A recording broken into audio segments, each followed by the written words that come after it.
Hello friends, PTW के एक नए एपिसोड में आप लोगों का स्वागत है। दोस्तों, यूएस चाइना के रिलेशन में एक बड़ा ही इंटरेस्टिंग डेवलपमेंट हुआ है। अभी तक आप लोग इस जानते थे कि चाइना एक मलक्का डायलेमा से जूझ रहा है, लेकिन अब बीजिंग के सामने एक नई डायलेमा आ गई और उसे हम कहेंगे कि रूबियो डायलेमा है। मार्को रूबियो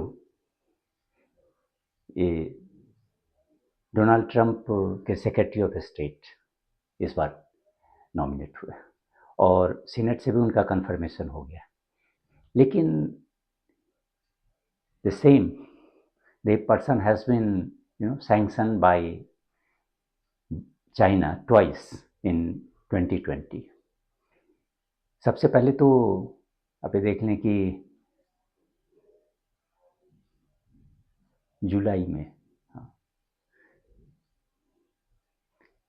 यूएस ने चाइनीज स्टेट डिपार्टमेंट और उसके 4 ऑफिसर्स को के अगेंस्ट में सैंक्शन इम्पोज किया, और ख़ास करके कि जिनजियांग में ये जो ह्यूमन राइट वायलेशंस है एंगस्ट उइगुर मुस्लिम, उसके कंटेक्स्ट में किया गया था। और उसी के रिएक्शन में चाइना ने भी यूएस जो ऑफिशियल्स का लें या जो पॉलिटिशियंस यानी यूएस सिटीजन्स को टारगेट किया, और उसमें Marco Rubio was one of them. फिर अगस्त में यूएस ने 11 Chinese officials, Chinese and Hong Kong officials को सैंक्शन किया, और उसके रिएक्शन में फिर चाइना ने यूएस सिटीजन को टारगेट किया और उसमें भी मार्को रूबियो का नाम फिगर किया। तो इस तरह से देखें कि चाइना में Marco Rubio is a sanctioned person, लेकिन यूएस में वो अब now he is a new secretary of state. तो ये चाइना को बड़ा ही एम्बैरेसिंग सिचुएशन में डाल दिया है, क्योंकि अगर आप देखें कि भाई एक तरफ वो सेक्रेटरी ऑफ स्टेट है यूएस का जो सुपर पावर है, और उसके जस्ट कहने की super power in the making China, उसे सैंक्शन कर दिया। तो और अभी चाइनीज गवर्नमेंट से इसके ऊपर कोई भी न्यू कमेंट नहीं आया कि whether he is going to China is going to lift sanction on Marco Rubio और नॉट। जब उनसे ये जो चाइनीज फॉरेन मिनिस्ट्री के स्पोक्स पर्सन से इसके बारे में बातचीत की गई, तो उन्होंने कहा कि China will defend its national interest no matter what, but it is also very essential for high officials of the two countries to be in contact. तो डायरेक्ट तो उसने कोई भी आंसर नहीं दिया, चाइना की तरफ से कोई डायरेक्ट कमेंट नहीं आया कि हाँ भाई वो सैंक्शन हटाया जाएगा या नहीं। लेकिन एक और डेवलपमेंट हुआ है जिससे लगता है कि may be in future, not immediately but future में China will rethink the sanctions imposed on Marco Rubio, क्योंकि ये जो मार्को रूबियो का जो चाइनीज नाम का जो चाइनीज ट्रांसलेशन है उसमें अल्टरेशन किया गया वो। तो इससे ऐसा लगता है कि हो सकता है मे be in future China will lift sanction, ये कहते हुए कि भाई ये जो रूबियो है जो जिस पे सैंक्शन लगा, he is a different person, he is not the one who is the secretary of state. तो लेकिन वहाँ के जो स्ट्रेटजिक कम्युनिटी है और इवन कह लें कि जनरल जो पब्लिक है, उनमें रूबियो के अगेंस्ट में काफ़ी कह लें नेगेटिव फीलिंग, क्योंकि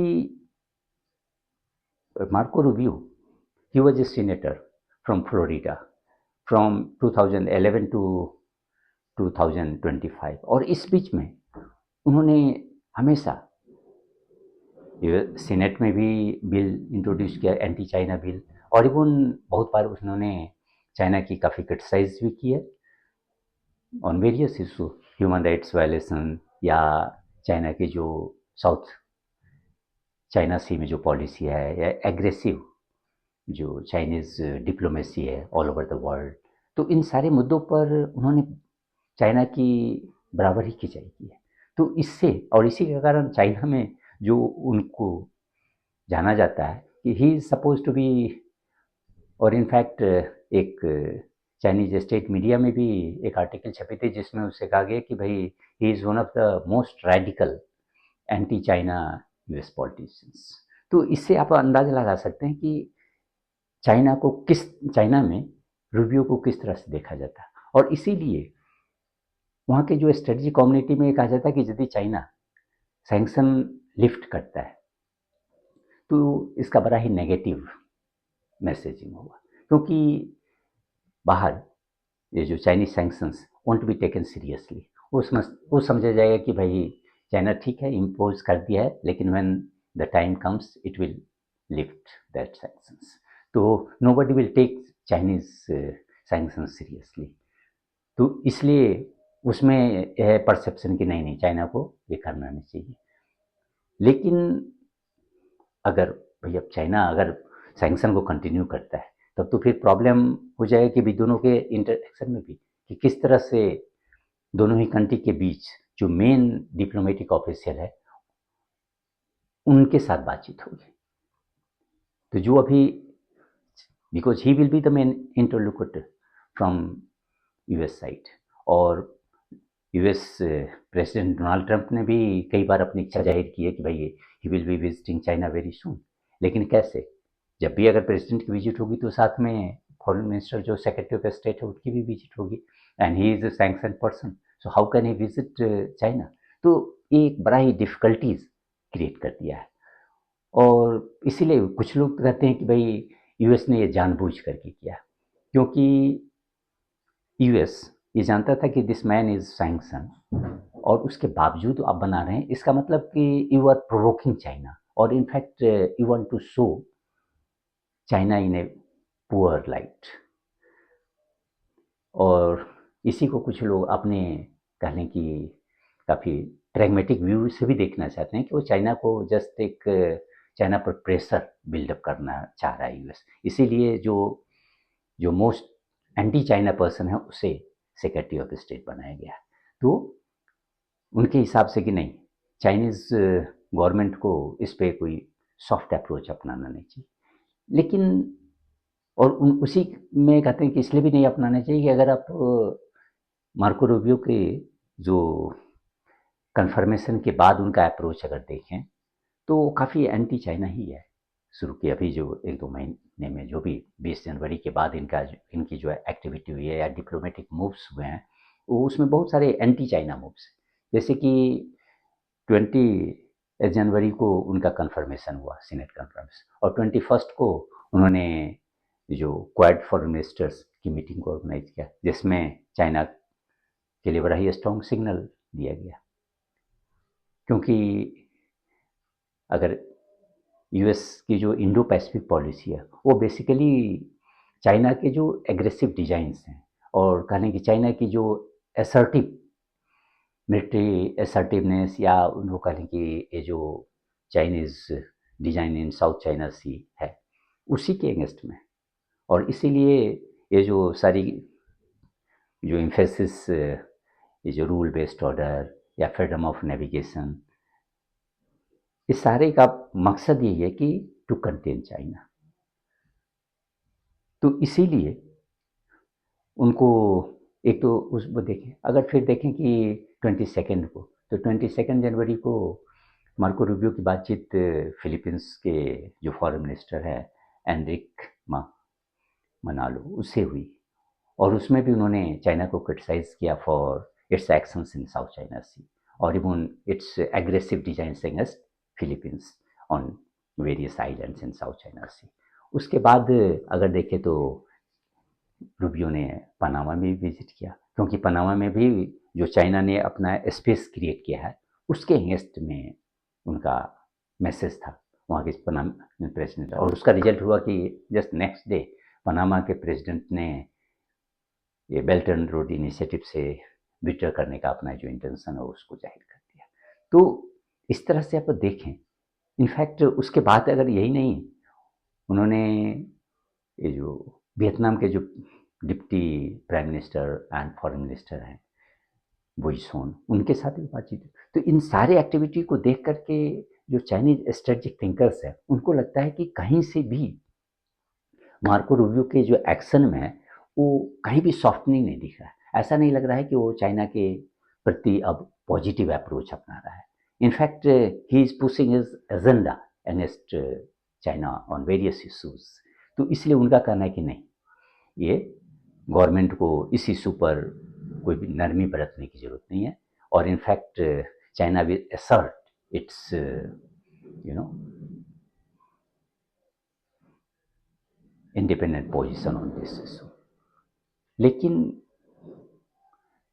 बहुत सारे इसमें डिसेंटिंग वॉइसेस भी हैं। बहुत लोग इसके मिडवे अप्रोच अपनाते हैं। उनका कहना है कि नहीं, अगर ओवरऑल आप देखें तो तीन तरह की विचारधारा है अभी इस इशू पर उभर के आया कि कैसे ये जो रूबियो डायलेमा है, जस्ट लाइक मलक्का डायलेमा, अभी तक तो एक स्ट्रेटेजिक डायलेमा था, अब एक ये जो रूबियो डायलेमा है इसको कैसे सॉल्व किया जाए।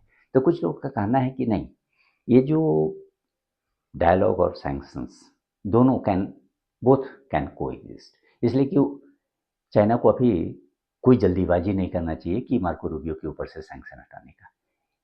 Sanction should continue, but at the same time China can get in touch with Marco Rubio in various ways, जैसे टेलीफोनिक कॉल हो सकता है, या वीडियो कॉन्फ्रेंसिंग हो सकता है, या दूसरे कंट्रीज में इन पर्सन भी मीटिंग हो सकता है। लेकिन अभी he should not be allowed to visit China, और उस पर्पज से जो सैंक्शन की लिफ्टिंग की बात होनी चाहिए वो नहीं होना चाहिए। तो ये एक अभी इमीडिएट कंटेक्स्ट में कहा जाता है कि बोथ शुड कंटिन्यू।